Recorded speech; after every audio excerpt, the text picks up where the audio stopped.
مسجد الحرام مکۃ المکرمہ اور مسجد النبوی مدینہ المنورہ سے خطبے کا اردو ترجمہ کے لیے ہمارے سوشل نیٹ ورک کو فالو کرنا نہ بھولیں اور اپنے دوست احباب کے ساتھ بھی ضرور شیئر کیجیے۔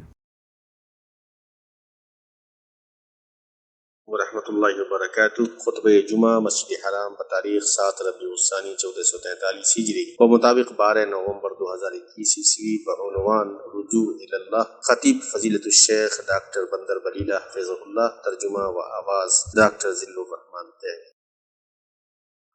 ہر طرح کی تعریف اللہ تعالی کے لیے ہے جو اپنے اولیاء کے لیے صفات جلال کے ساتھ ظاہر ہوا، ان کے دلوں کو اپنی صفات کمال کے مناظر کے ذریعے منور کیا اور اپنے عطا کردہ انعامات و احسانات کے ذریعے ان سے متعارف ہوا۔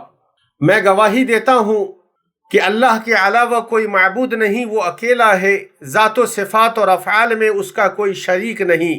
میں گواہی دیتا ہوں کہ محمد اس کے بندہ و رسول ہیں۔ اللہ تعالیٰ نے ان کی بعثت و رسالت کے ذریعے اپنی مخلوق پر سب سے عظیم احسان فرمایا۔ اللہ تعالیٰ کا درود و سلام اور برکتیں نازل ہوں ان پر، ان کے صحابہ کرام اور ان کی آل و اولاد اور ان کے منہج و طریقے پر چلنے والوں پر۔ اے لوگوں، میں آپ سب کو اور اپنے نفس کو اللہ سبحانہ و تعالیٰ کے تقوی کی وصیت کرتا ہوں۔ کوئی اعزاز تقوی سے بلند نہیں، کوئی شرف اسلام کے مساوی نہیں، کوئی شفاعت کرنے والا توبہ سے اوپر نہیں، اور کوئی لباس عافیت سے زیادہ خوبصورت نہیں۔ خوشخبری ہے اس کے لیے جسے علم ہوا اور رک گیا، عمل کیا اور کوشش کی، حساب سے ڈرا اور اس کے لیے تیاری کی اور مستعد رہا۔ ارشاد ربانی ہے، اور جو نیکی تم اپنے لیے آگے بھیجو گے اسے اللہ تعالیٰ کے ہاں بہتر سے بہتر اور ثواب میں بہت زیادہ پاؤ گے۔ مومنو، علم کا مرتبہ معلوم کے مرتبے پر موقوف ہے۔ علوم میں سب سے معزز و عظیم تر علم اللہ تعالیٰ کے بارے میں علم حاصل کرنا ہے۔ اللہ تعالیٰ ہی وہ الہ ہے جس کی عبادت کی جائے، وہ رب ہے جس کا شکر بجا لایا جائے اور جس کی حمد کی جائے، وہ بادشاہ ہے جس کی تعظیم و تقدیس کی جائے، وہ ہمیشہ زندہ ہے اور تمام کائنات کی تدبیر کرنے والا ہے، تمام مخلوق پر جلال و اکرام والا ہے اور تمام مخلوق کا الہ و معبود ہے۔ وہ بلا ابتدا کے اول اور بلا انتہا کے آخر ہے۔ وہ نظیر، تشبیہ اور مثال سے بالا تر اور فکر و خیال کے حکم سے بلند ہے۔ وہم و گمان اس تک نہیں پہنچتا، فہم اس کا ادراک نہیں کر پاتا اور مخلوق اس کے مشابہ نہیں۔ ارشاد ربانی ہے، اور وہ اس کے علم میں سے کسی چیز کا احاطہ نہیں کر سکتے مگر جتنا وہ چاہے۔ اور حدیث میں ہے، تیری ذات پاک ہے، میں تیری تعریف شمار نہیں کر سکتا، تو ویسا ہی ہے جیسے تو نے خود اپنی تعریف کی۔ اسے امام مسلم نے روایت کیا ہے۔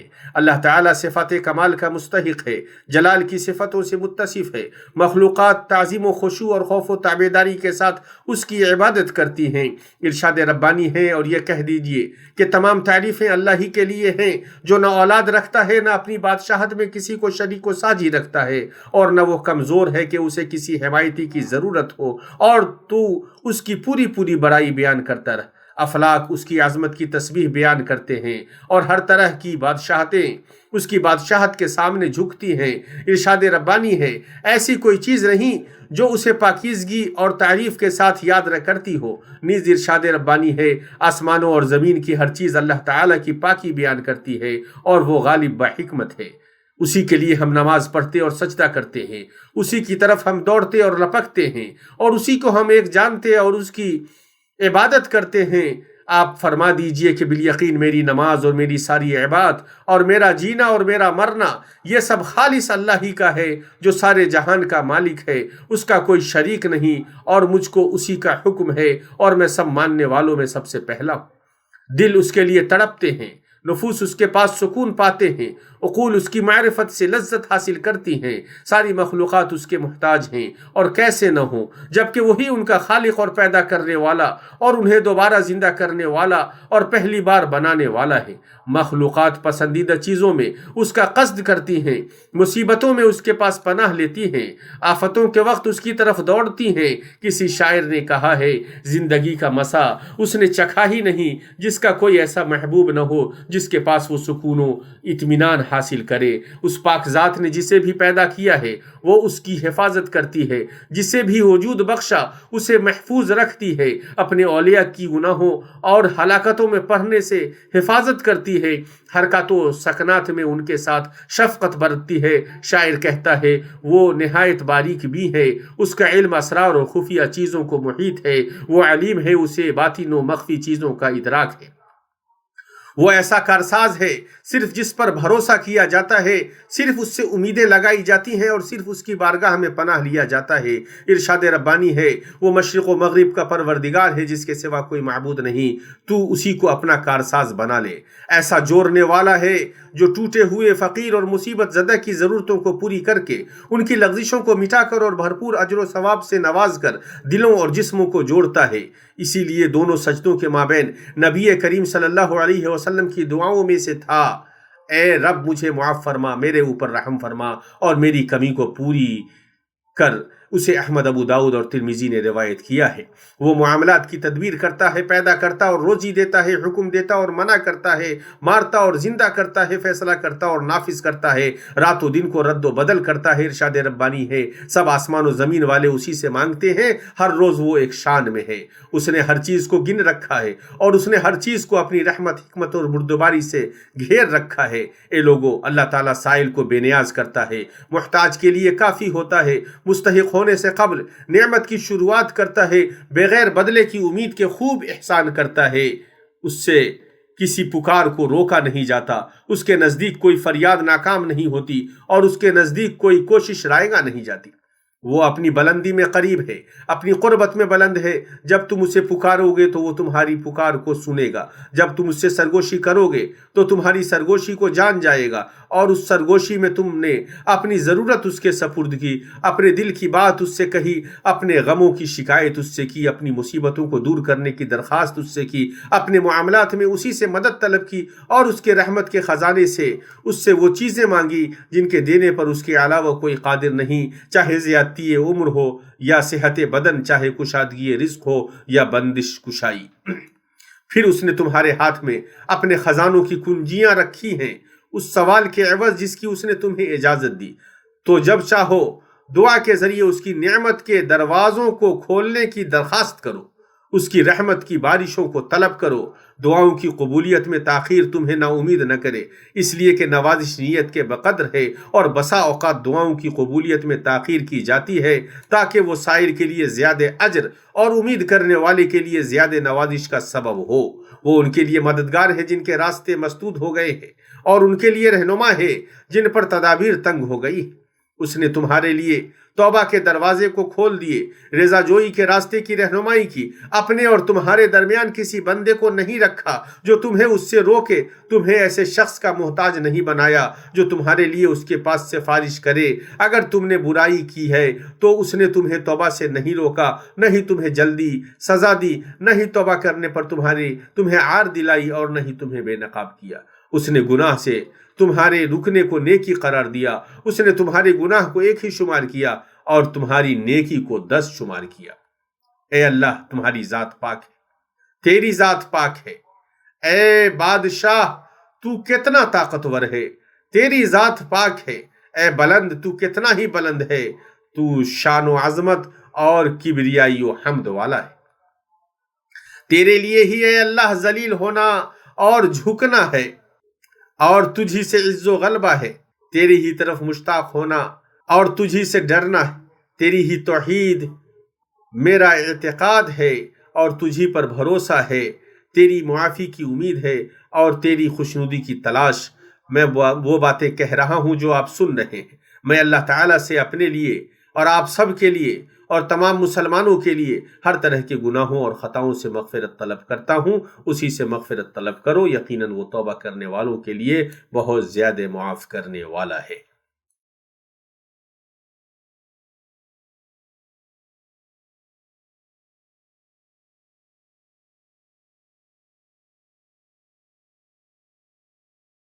ہر طرح کی تعریف اللہ تعالیٰ کے لیے ہے جو ساری کائنات کا پروردگار ہے، نہایت مہربان اور بے حد رحم کرنے والا ہے۔ اور میں گواہی دیتا ہوں کہ اللہ کے علاوہ کوئی معبود نہیں، وہ اکیلا ہے، اس کا کوئی شریک نہیں، اور میں گواہی دیتا ہوں کہ محمد اس کے بندہ و رسول ہیں۔ اللہ تعالیٰ کا درود و سلام اور برکتیں نازل ہوں ان پر، ان کی آل و اولاد، صحابہ کرام اور تابعین پر، اور قیامت کے دن تک حق کے ساتھ ان کی پیروی کرنے والوں پر۔ اما بعد، اللہ کے بندو، اللہ کا تقوی اختیار کرو اور جان لو کہ اللہ تعالیٰ کی معرفت راستہ چلنے والے کے لیے منارہ اور حیران زدہ کے لیے ہدایت ہے۔